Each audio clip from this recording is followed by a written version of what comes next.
there is a very interesting difference between the way of saying I love you in biblical Hebrew, and we'll talk also about how one can say I love you in modern Hebrew versus biblical Hebrew. So let's start with biblical Hebrew.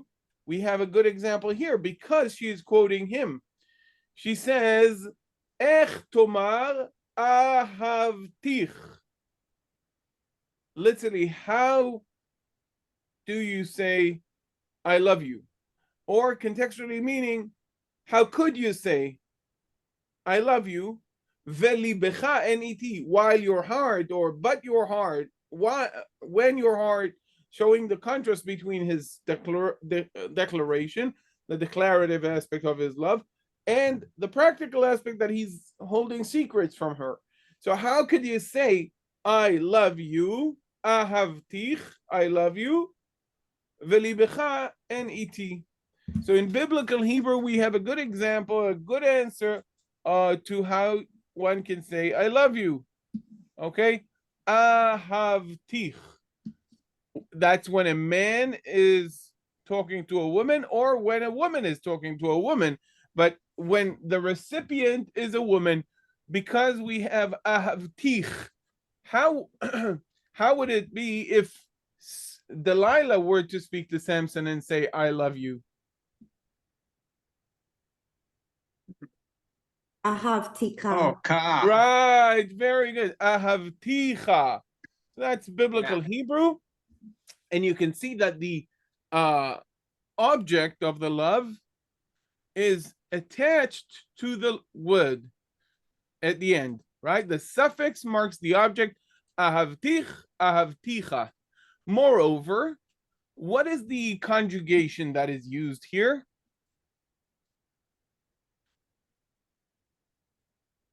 Katal. Katal, very good. Ahavticha, katal. In modern Hebrew, we would see two differences. First of all, modern Hebrew would go for something that is less um, less synthetic in the sense that it does not incorporate as um, as many elements together, but keeps them separate. Secondly, we would see the use of the participle in modern Hebrew and not the katal.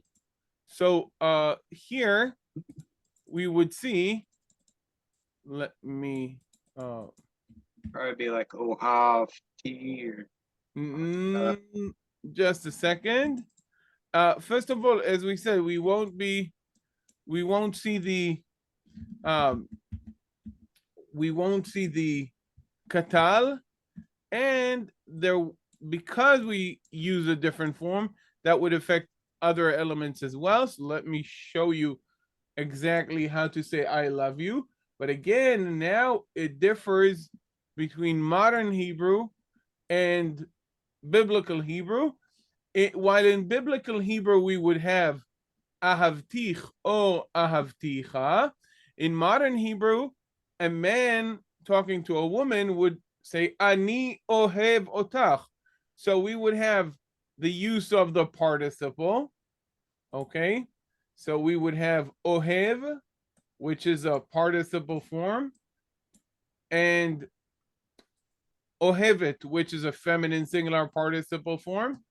Ohev, masculine singular participle, and ohevet, feminine singular participle.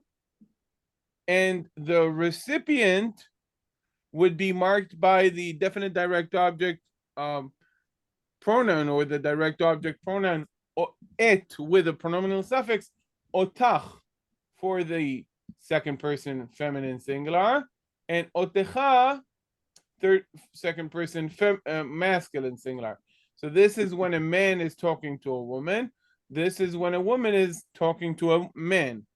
In biblical Hebrew, we've seen that basically we are using the first person common singular form of the katal, and we're not distinguishing the form because first person common singular is the same for men or for a woman. So we have ahavtich or ahavticha, okay, as the two options in biblical Hebrew. These would be ahavtich or ahavticha, and you can see these two options here on screen now. Okay, so ahavtich would be when the recipient is second person feminine singular, and ahavticha when the recipient is second masculine singular, regardless of who is the speaker. Mhm. So now we know how to say I love you in both biblical Hebrew as well as modern Hebrew. We've got Nice. enough love, Hebrew love for everybody. Yes, Betsy. Why two different participles? Why did they give it the feminine participle? Because it's if a woman is speaking, then she says, I am loving you. Now, the participle behaves as a noun. Okay, so it conjugates according to gender and number. So Okay. I am loving for a man is different than I am loving for a woman. Ani ohev and ani ohevet.